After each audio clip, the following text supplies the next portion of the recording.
안녕하세요. 토요미스테리 디바달리아입니다. 2015년 데일리메일에 충격적인 기사가 실렸습니다. 한 여성이 자신의 눈에 파이프 세척제를 넣어서 시력을 잃었다는 이야기였죠. 일부러 시각장애인이 되었다는 이 이야기는 많은 사람들에게 믿기 힘든 충격적인 소식이었습니다. 놀랍게도 스스로의 신체 일부를 받아들이지 못하고 몸이 불편한 상태가 되기를 원하는 사람들이 실제로 존재합니다. 이 병명이 일명 BIID라고 하는데 한국어로는 신체통합 정체성 장애라고 불립니다. 쉽게 설명하면 자신의 신체 일부가 자신의 것이 아니라는 강한 이질감을 느끼는 심리적, 신경학적 질환이라고 해요. 우리는 우리의 신체 부위를 내 것이 아니라고 느끼진 않잖아요. 근데 이 질환을 겪는 사람들은 오히려 그 부위를 갖고 있다는 것 자체가 불편하고 괴로움을 느끼는 거죠. 예를 들면 우리는 눈이 안 보이게 되면 불편합니다. 근데 이 질환을 가지고 있는 사람들은 지금 잘 보이고 있어서 불편해하는 거예요. 그래서 스스로를 위험에 빠뜨리는 일을 하기도 해요. 다리를 절단하기 위해서 일부러 높은 곳에서 떨어져서 그 해당 부위를 절단해야만 하도록 하거나 더 극단적인 경우에는 직접 특정 부위를 절단하려고 하는 경우도 있죠. 물론 모든 환자들이 자신의 하는 행위의 위험성을 충분히 인지하고 있습니다. 그래서 대부분은 의사에게 도움을 요청해요. 조금 쉽게 장애인이 되도록 도와달라고요. 하지만 의사들은 요구를 받아들이지 않고 심리치료를 권유합니다. 기사의 주인공 노스캐롤라이나에서 나고 자란 그녀는 주얼 쇼핑으로 현재 시력을 잃고 9년이 지났습니다. 주얼은 아주 어렸을 적부터 시각장애인이 되고 싶어 했어요. 주로 어린아이들이 장난감에 흥미를 보이는 반면 그녀는 그걸 쳐다보지도 않았습니다. 그 대신 몇 시간이고 밖에 나가서 잔디 위에 드러 누워 있곤 했죠. 그럴 때마다 양쪽 눈을 크게 뜨고 태양을 바라보곤 했어요. 그렇게 하면 눈이 나빠진다는 엄마의 말을 기억하고 있었기 때문입니다. 계속해서 눈에 나쁜 행동들을 하다 보니까 안경을 쓰지 않으면 앞이 잘 보이지 않을 정도로 눈은 나빠졌죠. 하지만 12살이 되자 이 시력이 나쁜 것만으로는 만족이 되지 않는 거예요. 자신이 앞을 볼 수 있다는 사실 자체가 굉장히 싫다는 것을 깨닫게 됩니다. 보는 행위가 자신이 가지고 있어서는 안 되는 능력이라고 생각을 한 거예요. 14살 무렵부터는 어두운 선글라스를 쓰고 다녔고 18살 때는 시각장애인용 지팡이를 선물 받으면서 정말 눈이 불편한 것처럼 어딜 가던 이 지팡이를 짚고 다니기 시작했습니다. 처음엔 여기저기 부딪히기 일쑤였죠. 하지만 시간이 지날수록 점점 앞을 보지 않은 그런 생활에 더 익숙해지기 시작한 거예요. 그래서 아예 눈에 수면용 안대까지 쓰고 검정색 페인트를 칠한 선글라스를 그 위에 썼습니다. 미처 차단되지 못한 빛을 전부 차단하기 위해서였어요. 말 그대로 아무것도 볼 수 없는 상태로 만든 거죠. 20살이 되자 점자를 완전히 익히기 시작했습니다. 지팡이를 짚고 검은 선글라스를 끼고 점자를 읽는 그녀를 보는 사람들은 시각장애인으로 대했죠. 그렇게 적어도 겉보기에는 아무도 의심할 수 없는 시각장애인이 되었습니다. 한 번은 그렇게 보스턴을 2주 동안 여행을 다녀온 적이 있는데요. 이 도시 곳곳을 돌아다니면서도 단 한 번도 앞을 보지 않았다고 해요. 행복했지만 동시에 자신이 진짜 시각장애인이 아니라는 사실에 너무 괴로웠습니다. 이쯤 되니까 그녀의 머릿속에는 진짜 눈이 안 보이는 상태가 되어야 한다라는 생각을 가지게 됩니다. 그때 마침 한 기사를 접하게 되는데 자신의 사례와 너무 비슷한 거예요. 한 남성이 자신의 다리를 마비시키려고 드라이 아이스에 다리를 넣었다는 것이었습니다. 해당 기사에는 이 이야기에 대해서 설명을 하면서 질병에 대한 설명도 있었는데요. 기사를 보고 자신의 이야기와 비슷하다는 생각을 했고 자신 외에도 이런 증상을 겪는 사람들이 더러 있다는 사실을 알게 된 겁니다. 더불어 자신의 병명도 이때 알게 된 거죠. 그 후부터는 자기와 비슷한 사람들이 모인 온라인 커뮤니티에서 활동하기 시작했습니다. 그런데 여기서 의문이 드는 게 이때까지 가족들이나 그녀는 병원을 안 갔냐 생각할 수도 있어요. 병원을 가긴 했습니다. 근데 이 병이 아주 희귀 질환이기도 하고 환자가 해당 질병을 앓고 있다는 사실을 진단하는 것도 이게 쉽지 않았다고 해요. 그럴 때 있잖아요. 우리는 아파서 병원을 갔는데 이 병명을 똑바로 확인하지 못할 때요. 또 정확히 병의 원인이 뭔지, 어떻게 치료가 가능한지에 대해서도 밝혀진 것이 없었습니다. 실제로 이 질환에 대해서 남아있는 기록은 전 세계적으로 400건에 불과했는데요.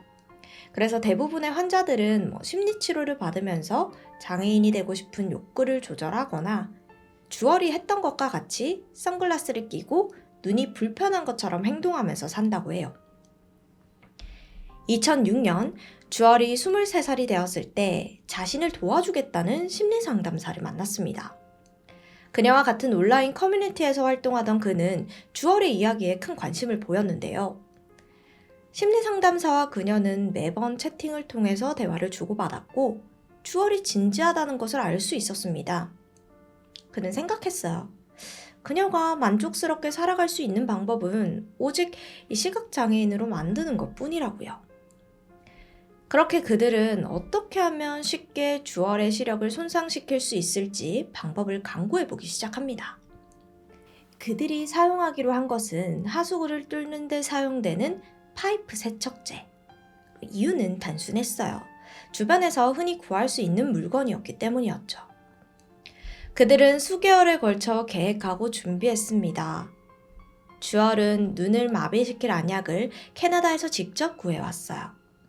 눈에 세척제를 넣으면 고통이 심하다는 걸 알기 때문이죠. 그리고 심리상담사가 있는 시카고로 건너가서 그곳에서 마지막 실행 계획을 다듬습니다. 3주 후 비로소 상담사는 계획을 이행할 준비가 완벽하다고 말했습니다. 눈에 세척제를 넣기 위해서 선글라스와 안대를 벗자 주얼은 처음이자 마지막으로 자신을 도와주는 사람의 얼굴을 볼 수 있었죠. 그녀는 눈에 대한 미련이라고는 남아있지 않은 듯 곧바로 소파에 몸을 뉘었습니다. 그리고 심리상담사는 소파 옆에 의자를 가져와서 앉았어요. 그녀는 양쪽 눈에 안약을 넣어 눈을 마비시켰습니다. 그 후 곧바로 계산된 용량의 세척제가 눈에 투약되었죠. 각 눈에 2방울씩이었어요. 그 순간 말로 표현하지 못할 고통이 덮쳐옵니다. 그녀는 그 고통을 다시는 생각하고 싶지 않을 정도로 끔찍했다고 말합니다. 하지만 동시에 자신들이 세운 계획이 틀림없이 성공적일 거라는 확신이 들었어요. 그리고 비로소 완전한 시각장애인이 되기 위해서 그 정도의 고통은 감내할 수 있었죠. 눈에 떨어진 세척제가 뺨을 타고 흘러내렸습니다. 다음 피부가 불타는 듯한 고통을 느끼면서 머릿속으로 되뇌었어요. 이제 시각장애인이 될 거야, 괜찮을 거야 하고요. 주얼과 심리상담사는 세척제가 그녀의 시력을 손상시키기에 충분하다고 생각되는 시간을 기다렸고 그렇게 세척제를 투여하고 30분 뒤 둘은 병원으로 향했습니다. 아무것도 모르던 의료진들은 그녀의 시력을 살리기 위해 애썼죠. 하지만 세척제의 독성은 이미 주얼의 각막에 영구적인 손상을 입혔고요. 왼쪽 눈의 각막은 심각한 수준의 화상을 입었어요. 오른쪽 눈에는 녹내장과 백내장을 얻었고요. 하지만 이 결과도 완전히 만족하지 못했습니다. 곧바로 시력을 잃지 못했기 때문에요. 주얼의 시력은 6개월간 점차 나빠졌고 결국 2006년 그녀가 원하는 대로 완전히 맹인이 되었습니다. 세척제로 인해 심각한 화상을 입은 왼쪽 안구의 형태는 완전히 무너졌고 결국 적출이라는 결과로 이어졌죠. 이렇게 독단적으로 내린 결론은 그녀의 가족들 입장에서는 받아들이기 어려웠습니다. 가족들은 주얼이 매일 장애가 있는 사람의 삶을 따르며 심리적 안정감을 느끼는 것을 너무 잘 알고 있었어요. 하지만 실제로 자신의 눈을 진짜 손상시킬 거라고는 감히 예상할 수 없었죠.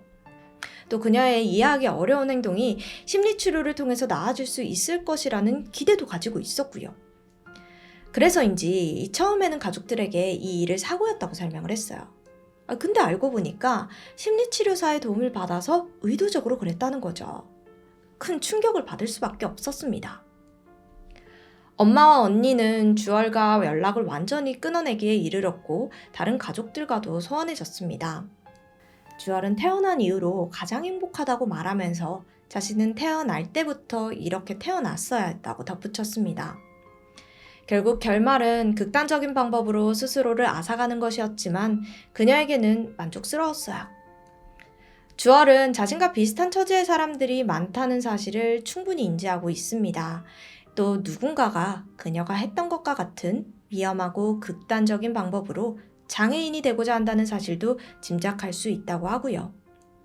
그런 사람들에게 주얼은 자신이 한 행동은 결코 추천하지 않는다고 말했죠. 신체통합 정체성 장애는 아직 현대의학이 완전히 정복하지 못한 질병입니다. 지금까지 이 질환의 증상이 완전히 치료된 사례는 단 한 명도 없어요. 초기에는 심리적인 문제에서 비롯된 것으로 여겨져서 주로 심리치료가 처방이 되었고, 현재도 많은 환자들이 심리상담과 충동조절 치료를 통해서 증상을 완화하려고 노력하고 있습니다. 반면 아무런 조치를 취하지 않는 환자들은 스스로를 위험에 빠뜨리는 경우도 있어서 조기 개입과 지속적인 치료가 매우 중요하죠. 하지만 최근 연구에 따르면 이 질환은 심리적인 원인뿐만 아니라 신경계 이상에도 비롯될 수 있다는 주장이 더 많이 받아들여지고 있습니다. 특히 뇌 감각 피질이 제대로 작동하지 않을 때 자신이 자신의 신체 일부를 내 것으로 인식하지 못하는 현상이 나타날 수 있대요. 이로 인해서 이 멀쩡한 팔다리를 절단하고 싶어 하거나 일부러 시각 또는 청각장애인이 되고 싶어 하는 욕구가 생길 수도 있다는 겁니다. 또한 이런 감각 피질 문제 외에도 어린 시절의 트라우마나 장애인과의 경험이 영향을 줄 수 있다는 분석도 있죠. 아직까지 이 질환을 근본적으로 치료할 방법은 발견되지 않았습니다. 하지만 심리상담, 인지행동 치료, 충동 조절 치료 등을 통해서 증상이 어느 정도 완화시키는 데는 긍정적인 효과가 보고되고 있어요. 다른 사례를 또 하나 살펴보면 스코틀랜드에 사는 남성 닉 오할로라는 평소에 의족을 착용하고 생활을 합니다. 그는 허벅지 아래로 연결된 자신의 다리가 자신의 신체가 아니라고 느꼈어요. 몇 년간 이어진 정서적인 혼란 끝에 그는 다리에 의료용 알코올을 주사했고 다리 근육 곳곳에 알코올이 스미는 고통을 겪었습니다. 생각보다 고통이 엄청난 거예요. 그래도 성공할 줄 알았죠. 하지만 잠시뿐이었습니다. 약 8시간이 지나자 다리가 원래 상태로 돌아온 거예요. 그래서 달리는 기차에 뛰어들 생각을 해보기도 했고 그의 다리를 절단해준다고 말하는 의사를 찾아간 적도 있었습니다. 사고로 위장해 주겠다면서요. 하지만 이는 돈을 노린 사기였죠. 결국 그는 오른 다리를 접은 채 무릎 아래로 의족을 차고 다니는 생활을 하기 시작합니다. 그리고 자신은 원래 이렇게 생겨야만 한다고 말했죠. 이렇게 장애가 있는 상태가 되는 것이 필요하다고 해도 멀쩡한 신체를 장애로 만드는 건 도덕적 논란을 피할 수 없습니다. 멀쩡한 눈을 멀게 만든 주얼을 마냥 곱게만 보지 않는 시선들이 많은 것도 사실이고요. 특히 시각장애를 가지고 태어난 사람들, 사고로 인해 시력을 잃은 이들의 가족들에게 주얼의 이야기는 불편한 이야기일 수밖에 없습니다. 주얼은 이런 반응을 이해하며 자신이 선택했지만 사실상 선택 외에는 다른 길이 없었다고 말했어요. 신체통합 정체성 장애는 발견 이후 의학적, 도덕적, 사회적 측면에서 많은 논란을 불러일으켰습니다. 선택적으로 장애를 갖고자 하는 사람을 장애인으로 인정할 수 있을지, 이들을 위한 제도가 필요한지, 고통을 덜기 위한 선택을 존중해야 하는지 등 복잡한 고민을 동반합니다. 우리는 태어난 그대로의 몸을 일반적이라고 여기는 사회에서 살아갑니다. 하지만 누군가는 그 일반적인 기준에서 벗어난 모습에서 비로소 자신을 온전히 느끼기도 하죠. 오늘 말씀드린 질환은 그 기준과 충돌하는 아주 복잡하고 낯선 현실을 보여줍니다. 우리는 이들을 어떻게 바라봐야 할까요? 그들의 선택을 병리로만 바라봐야 할까요? 아니면 고통을 줄이기 위한 진지한 몸부림으로 이해해야 할까요? 지금 이 순간에도 누군가는 있는 그대로의 나를 받아들이지 못해서 괴로워하고 있습니다. 그들에게 필요한 것은 치료일까 아니면 이해일까요? 여러분은 어떤 답을 내릴 수 있으신가요? 지금까지 디바달리아였습니다. 안녕하세요. 토요미스테리 디바달리아입니다. 여러분들은 인공장기 기술이 어디까지 와 있는지 혹시 알고 계시나요? 지금 보시는 이 사진은 실제로 개발되었던 인공기관지입니다. 쉽게 설명을 해보자면 보통 장기 이식을 하면은 다른 사람의 장기를 꺼내와서 이식 수술을 하잖아요. 하지만 이건 플라스틱에 환자의 줄기세포를 심어서 그 세포가 플라스틱 튜브에 흡수되게 한 다음 배양이 되면 그걸 환자에게 심어요. 이런 방식으로 인공장기가 만들어지면 엄청난 장점이 있죠. 보통 사람의 장기를 받을 때는 기증하겠다는 사람이 나올 때까지 꽤나 오랜 시간 기다려야 합니다. 근데 이건 기증자를 기다릴 필요도 없고 또 인공장기는 환자의 본인 줄기세포를 사용하기 때문에 이식됐을 때 거부 반응도 낮다고 해요. 게다가 시간이 지남에 따라서 인공장기를 이식한 위치에 줄기세포가 많아지게 되면서 자연적으로 새로운 장기가 형성되는 효과를 가지고 있다는데요. 정말 대단하죠? 오늘의 스토리는 이 분야에서 유명한 한 인물과 그 이면에 숨겨진 진실에 관한 것입니다. 스위스 태생의 이탈리아 흉부외과 의사 파올로 마키아리니. 그는 세계 최초로 인공장기를 만들어내면서 전 세계적으로 유명세를 떨치게 됩니다. 그 시작에는 한 일화가 있는데 2008년 6월 스페인에 살고 있던 30살의 클라우디아 카스티오는 폐결핵으로 인해 왼쪽 기관지가 크게 손상이 돼서 왼쪽 폐는 거의 기능을 하지 못하는 지경이 됐습니다. 당시 남은 건 선택지가 장기 이식뿐인데 시간이 별로 없었죠. 그래서 의사들은 큰 도전을 시도하기로 해요. 사실 이때까지만 해도 플라스틱 기관지를 이용하는 방법은 개발되지 않았기 때문에 보통은 사망한 사람의 기관지로 이식이 진행이 됐습니다. 다행히 이탈리아의 한 대학에서 시신의 기관지를 기증해주면서 일은 순조롭게 진행이 됐죠. 그렇게 클라우디아의 수술은 파울로 박사의 지휘 아래 영국, 스페인, 이탈리아 이렇게 3개국이 참여를 하게 됐는데요. 그 과정을 좀 더 설명을 해보자면은 클라우디아의 골수세포는 영국 브리스톨 대학에서 만들어졌고 시신의 기관지는 이탈리아 대학에서 채취한 걸 가지고 밀라노 대학에서 줄기세포를 심었습니다. 그렇게 생성된 기관지를 파울로 박사가 이끄는 의료팀이 인계를 받아서 환자에게 이식하게 되는 거죠. 수술 결과는 대성공적이었습니다. 박사의 주장대로 이식된 기관은 거부 반응 없이 클라우디아의 몸에서 재기능을 하게 됩니다. 이건 의학계에 유례없는 결과였어요.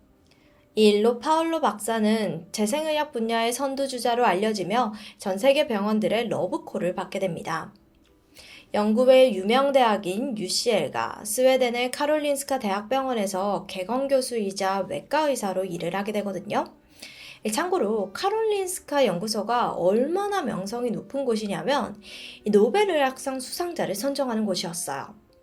의학계에서는 세계 최고의 대학병원으로 꼽히는 곳입니다.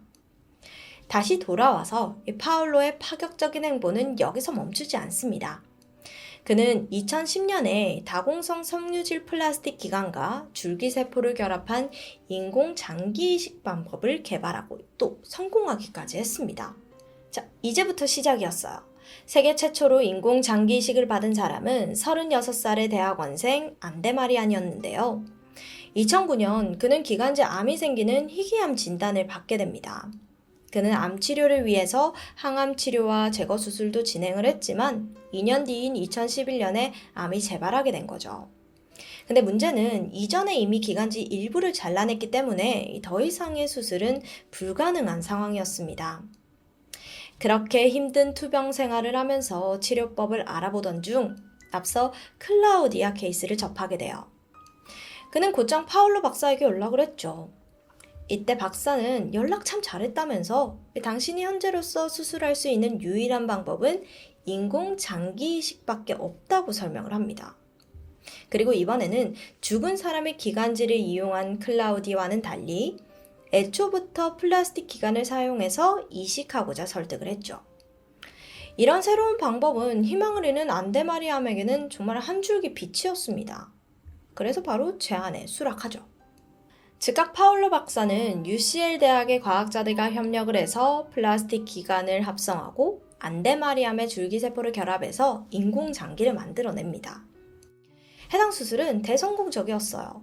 파울로 박사가 또 한 번 역사를 썼다면서 뉴욕타임즈 1면에 기사가 실리고 세간의 찬사를 받았습니다. 사람들은 파울로가 의학계의 혁신을 불러왔다고 이야기를 하죠. 게다가 이 수술 이후 파울로는 엄청나게 바빠집니다. 스웨덴, 러시아를 다니면서 8건의 추가적인 인공장기 이식 수술을 진행시키고 또 순조롭게 성공시켜요.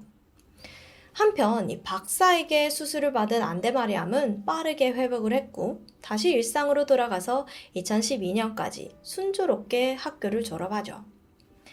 하지만 몇 달 뒤 안데마리암은 폐에 갑자기 문제가 생기면서 2013년 1월에 사망합니다. 이게 갑자기 무슨 일이죠? 추후 안데마리암도 기도 내부를 찍어놓은 영상을 확인해 봤습니다.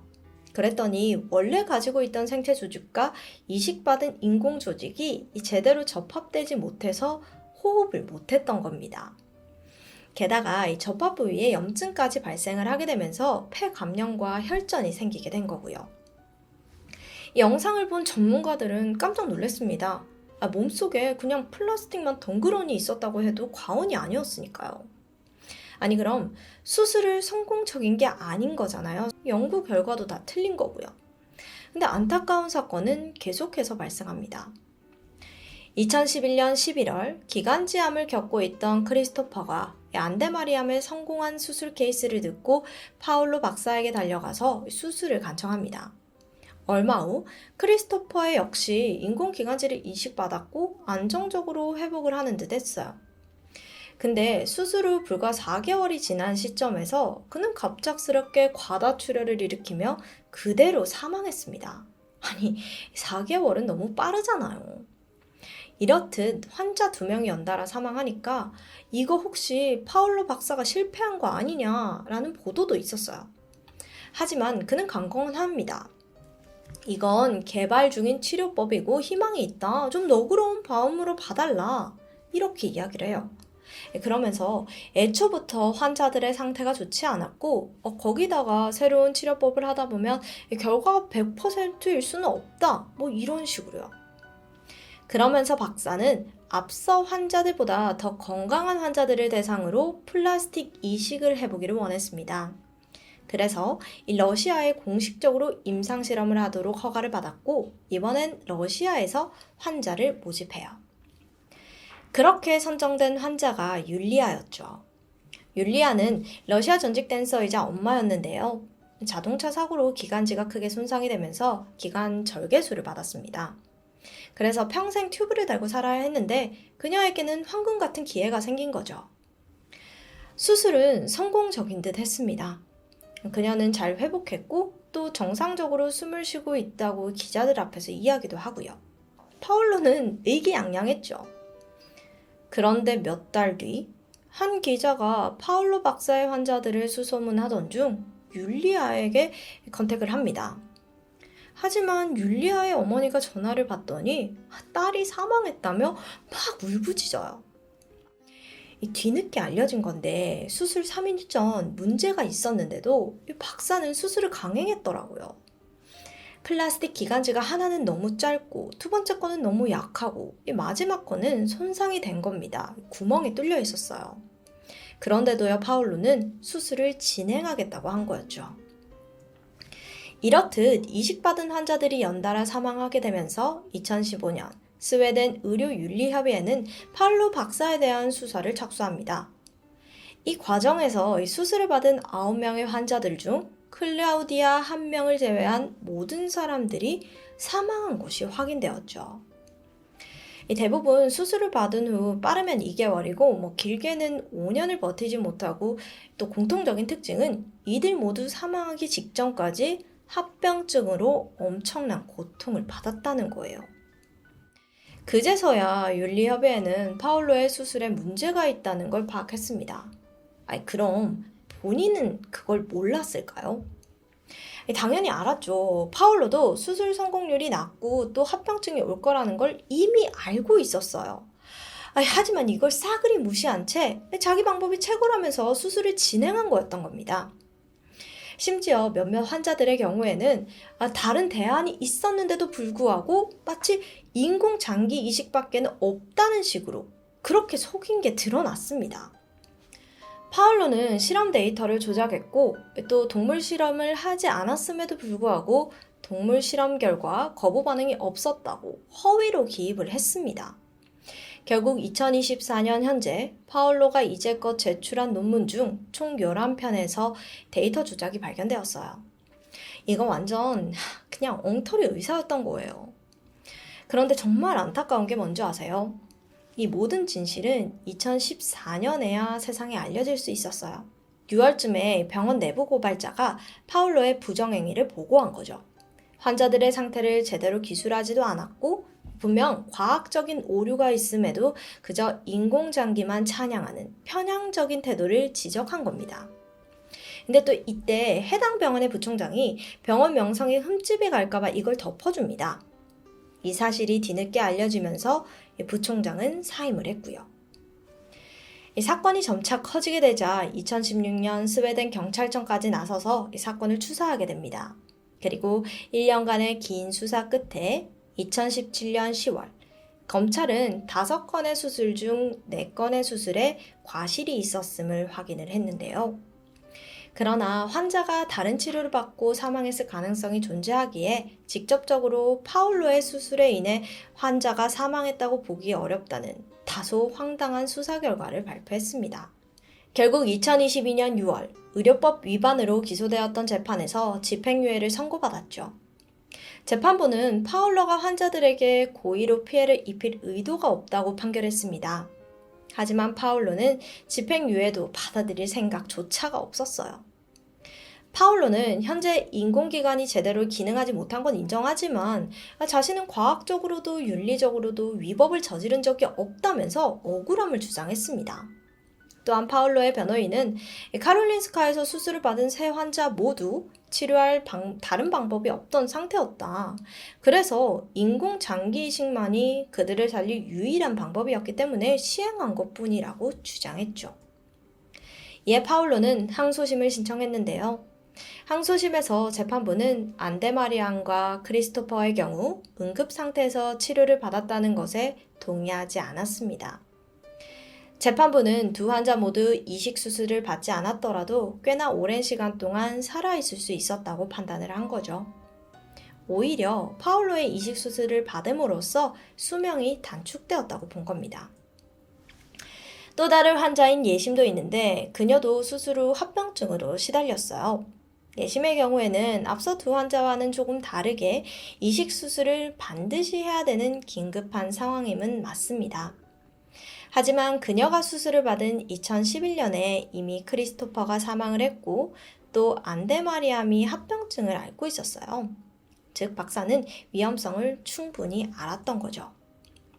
그런데도 환자에게 위험이나 부작용에 대해서 고지하지 않았기 때문에 그게 더 큰 문제였습니다. 결국 파울로는 항소심에서 신체 상해 혐의로 유죄 판결을 받아 2년 6개월의 징역형이 선고되었죠. 파울로는 이후 추가 항소를 하였지만 2023년 10월 최종적으로 항소가 거부됨으로써 그는 현재 교도소에서 복역 생활을 하고 있습니다. 한때 줄기세포의학과 재생의학 선구자로 여겨지며 환호받던 외과 의사 파울로 마리키아니. 자신의 명성을 지키기 위해 수술 결과와 실험 데이터를 조작하고 환자들을 죽음으로 내몰았던 파울로는 현재 스웨덴 역사상 최악의 연구가이자 외과 의사로 불리고 있습니다. 최악한 외과 의사 파울로의 이야기는 넷플릭스를 비롯하여 여러 매체에서 다큐멘터리로 제작이 되었고 또 범죄 드라마나 오페라에서도 영향을 끼치며 전 세계적으로 악명을 떨치고 있죠. 환자들의 절실함을 검증되지 않은 자신의 실험에 이용한 살인마 파울로. 그의 당당함이 더 소름 끼치고 괘씸합니다. 지금까지 디바달리아였습니다.